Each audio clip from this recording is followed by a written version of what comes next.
Em nosso chimarrão profético desta terça-feira, dia 10 de outubro de 2023, conversamos sobre as preocupações que vêm embalando o nosso estímulo pelo nosso povo mobilizado, de pé, erguido, unido, lutando contra coisas como se verá agora nesse programa. Mostrarei a vocês, e por isso peço que acessem o link do site Cartas Proféticas, aqui embaixo nos detalhes, para ler a descrição sobre o que fez este autoproclamado, de uma autoproclamada igreja, dito pastor de uma autoproclamada igreja, autoproclamada evangélica, certamente autoproclamada neopentecostal. No entanto, reparem que este pastor, quem não viu o vídeo ainda, veja. E quem já viu, reveja, porque é preciso atenção aos detalhes e às conexões, sobretudo do que os atos teatrais falsos, aqui nesse ambiente que não se sabe onde é, querem dizer ligados uns aos outros. Então este dito pastor, que na verdade é um militante da extrema direita, do fascismo, ele a partir do ângulo fundamentalista, do fanatismo, estreito, analfabeto, ignorante, escuro, obscuro, que se ocupa da função de pastor, de religioso, para expressar a sua militância, seu ativismo reacionário. Este pastor chama para perto dele uma mulher pretensamente endemoniada. E o teatro que os dois fazem é de um ridículo, de uma imbecilidade, no entanto, com significados.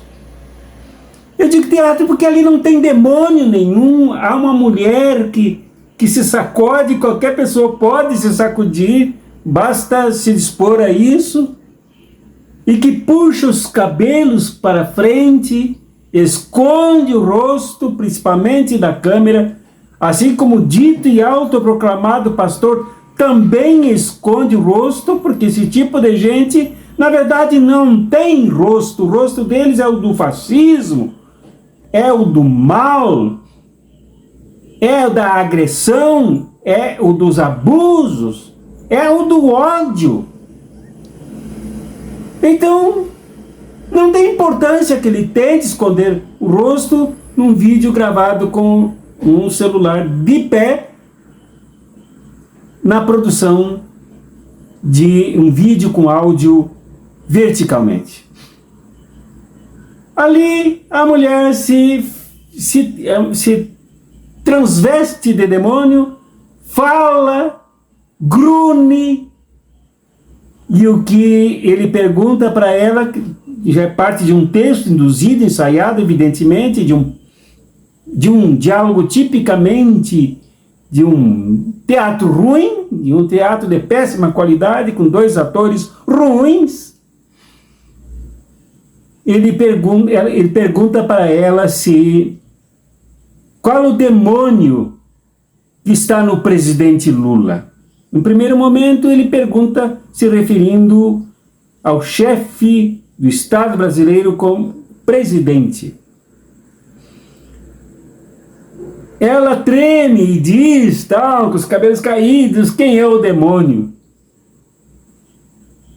Depois ele pergunta quem é o demônio da Janja, da nossa querida primeira dama, contra quem ele agiu, falou de forma preconceituosa, preconceito religioso, inclusive. Então, no que eu escrevi para descrever essa situação, para analisar a situação, eu cheguei até a dizer que o que esse dito pastor falou no interior de uma dita igreja, que mais parecia um ambiente assim mais ou menos de um teatro de arena, é digno de investigação, porque ali se praticaram crimes. Mas ele disse que a falsa atriz incorporada de demônio, pretensamente incorporada de demônio, disse que Lula praticará uma ditadura no Brasil e submeterá o país ao domínio do comunismo. E no final, a pérola. E o centro, me parece, o eixo desse texto teatral está exatamente nesta frase. Ele disse para o demônio que dissesse para Lula e para Janja que ele os derrubaria da presidência da República. Claro, derrubando o Lula, derruba também Janja. Ele derrubaria. Bom, interpretemos essa história no conjunto, no contexto da crise brasileira atual. Quando eu digo ele disse, eu disse antes que ele não mostra o rosto, porque não é o rosto nem a fala de uma pessoa, mas é um discurso personalizado e teatralizado que tem vinculação com vários outros acontecimentos no país que devem nos chamar a atenção.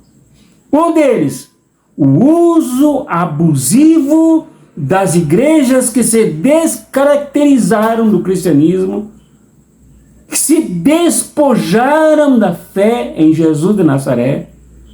Com ele não tem nenhuma relação, para o uso dos seus espaços e ditas instituições, que na verdade são empresas, como máquina política de militância fascista. Essa é a primeira coisa que se faz presente aí. E eu vincularei esta coisa a outras que enumerarei rapidamente aqui. A segunda é que o pretenso pastor, esse falso ator aqui desse texto péssimo, ele diz que destituirá o presidente Lula da presidência. Essa é uma fala que é dele, mas não é pessoal dele. Não é uma fala única dele. Esta é uma fala que se vincula a vários movimentos extremo fascista, que não está morto. O fascismo não está morto no Brasil. Muito pelo contrário, está vivíssimo. E nem se afastará de toda essa articulação que se vê aí nesse teatrozinho de horror, barato, com o 8 de janeiro. Não se afastará com as intimidações do ministro Alexandre de Moraes, nem com as prisões. Este movimento continua firme. Tanto que procederam a campanhas eleitorais e com eleições bem-sucedidas da sua gente extremamente reacionária, chegando a adotar o slogan de a Bíblia contra o Código dos Adolescentes, contra o ECA, o Estatuto da Criança e da Adolescência. A Bíblia. A Bíblia que eles não entendem. A Bíblia que eles não leem. A Bíblia que eles não entendem, que eles não estudam, não pesquisam. A Bíblia cujas geografias imensas que ela aponta, eles não conhecem. A Bíblia do Jesus de Nazaré que eles não conhecem. A história dos povos, das comunidades que formam a Bíblia, eles não conhecem. Mas eles usam. Na campanha usaram para eleger, e elegeram muita gente em todo o país com uma campanha gorda de dinheiro, levando e arrastando eleitores para as urnas. Aí está um exemplo. Certo poder de fogo da extremo fascista direita. É para nos alertarmos. E no final de semana, a sua desexcelência, que quando deputado nunca trabalhou, nunca fez nada na presidência da República, consagrou as suas motocicletas, jet skiatas, os seus deboches, o seu espírito genocida, a prática de roubo de joias, rachadinhas até na presidência da República, etc, etc. Os crimes se acumulam. Se encontrava, no entanto, como liderança mítica e messiânica em Belo Horizonte nesse final de semana, dias 6, 7, 8, reunido com uma grande multidão de direita do mundo inteiro. E com quem? Com igrejas evangélicas. Tanto que evangélicos corretos, evangélicos seguidores comprometidos com Jesus mesmo de Nazaré, alertam de que é preciso tomar medidas porque eles têm como plano agora eleger prefeito para ocupar a prefeitura de Belo Horizonte, a Câmara de Vereadores de Belo Horizonte e os principais municípios desse que é um dos maiores PIBs do Brasil. E eles têm que conseguir, eles têm para si que conseguirão, porque já elegeram, fizeram um ensaio, fizeram uma pequena demonstração do seu poder de fogo ao eleger a grande quantidade de conselheiros e conselheiras tutelares. Eles acham que elegerão o prefeito de Belo Horizonte para que a prefeitura se torne um polo gerador de aflições, de conflitos e de ódio no Brasil. E eles se vinculam com movimentos fascistas internacionais. Não nos esqueçamos disso. Vejamos, com a derrota que se avizinha do nazismo na Ucrânia, muitos dos nazistas que já fugiram para o Canadá, já fugiram para outros países, fugirão para o Brasil e certamente a intenção deles é acolher em Minas Gerais muitos desses criminosos. Talvez até o seu Zelensky. E com o que ocorre agora nesse momento no Oriente Médio, com o confronto dos oprimidos, dos palestinos, que se cansaram de opressão, se cansaram de matança, se cansaram de derramamento de sangue e reagiram organizadamente. Se eles impuserem uma derrota ao nazismo israelita, muitos correrão para onde? Para cá, para o Brasil. Então o Brasil nesse momento é uma casa de mãe Joana, é um lugar exposto aos maiores criminosos internacionais, como aconteceu durante o nazismo alemão. Então, o que esse dito pretenso, autoproclamado pastor dessa dita e pretensa autoproclamada igreja, foi exatamente isso: derrubar o presidente Lula. E esse movimento existe. Esse movimento se articula. Esse movimento estende seus tentáculos por dentro do Congresso Nacional, por dentro das igrejas, por dentro dos conselhos tutelares e pretende se estabelecer nas maiores prefeituras do país, principalmente nas capitais, em 2024. Não é alarde. Uma professora daqui da Universidade Federal de Goiás já me criticou. Ela que nunca trabalhou, no início do semestre passava fichinhas de leitura para os seus alunos e só aparecia no final do semestre. Não deu aula. Ela diz que eu sou muito alarmista, que ela não gosta de mim. Disse isso publicamente. Pois está bem. Foi o que eu disse numa reunião em que ela disse: eu não concordo com você. Usando esse pronome horroroso, você. Tá bem.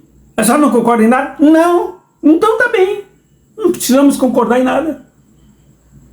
Eu respeito a sua luta e peço-lhe o respeito pela minha militância, minha combatividade. Mas nesta hora não é alarmismo. Não precisamos que a professora concorde com isso. Isto aqui é um chamamento. Eu venho dizendo, e não é bom que eu pare de dizer, que setores da nossa esquerda brasileira, especialmente aqueles ligados a tal de democracia eleitoral, que só agem, portanto, em tempos de campanha eleitoral e de eleição. Esses setores dormem nababescamente em berço esplêndido em cima de um vulcão prestes a explodir. Esta esquerda faz o jogo do inimigo.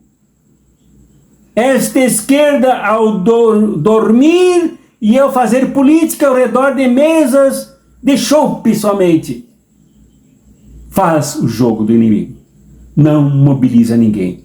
E o nosso povo precisa, merece, quer e demonstra seguidamente que tem potencial de mobilização e um potencial poderoso. Já demonstrou isso em São Paulo quando derrotou o governadorzinho de pensamento medíocre, neoliberal e fascista que quer vender o Estado como exemplo de quem quer se candidatar também em 2026. Mas nós precisamos levantar o país. A Amazônia vem sendo derrubada, não parou. Os problemas econômicos estão aí. As empresas privatizadas não foram devolvidas e ninguém questiona isso. Os nossos indígenas estão sendo moídos, comidos vivos, e ninguém se levanta para defender o nosso patrimônio antropológico, nosso patrimônio cultural, os nossos guardas florestais. É preciso que nos levantemos com vigor. É preciso que não somente batamos nas portas das centrais sindicais, dos sindicatos, de categoria por categoria dos movimentos de reforma agrária. É preciso que agora empurremos as portas. É preciso que pancadas tenham a força de marretas para acordarmos aqueles que deveriam liderar o nosso povo e que se acomodam. Como sempre fizeram. Sempre fizeram. Ganham um governo aqui, um governo ali, e se acomodam nos cargos, em torno dos seus salários, das suas lautos refeições, seus chopes, e se esquecem do povo. Mas o que este pastor fez, e não foi somente ele que fez, eu trago este como exemplo, pelo desaforo, pela agressão, pelo abuso, pela falta de respeito, pela discriminação, pelo ódio que ele traz. Tudo incoerente com o que deveria ser. Trago esse exemplo para mostrar que eles nem se escondem para nos ameaçar. Eles nos ameaçam em nossa cara e nós esperando eleição. Acordemos nosso povo. Tomemos o chimarrão da mobilização. Nosso povo tem história de lutas, tem história de levantes, tem história de resistência, tem história de tomar as ruas, tem história de muita gente junta para expulsar os poucos que esmagam os muitos. Abraços proféticos e revolucionários.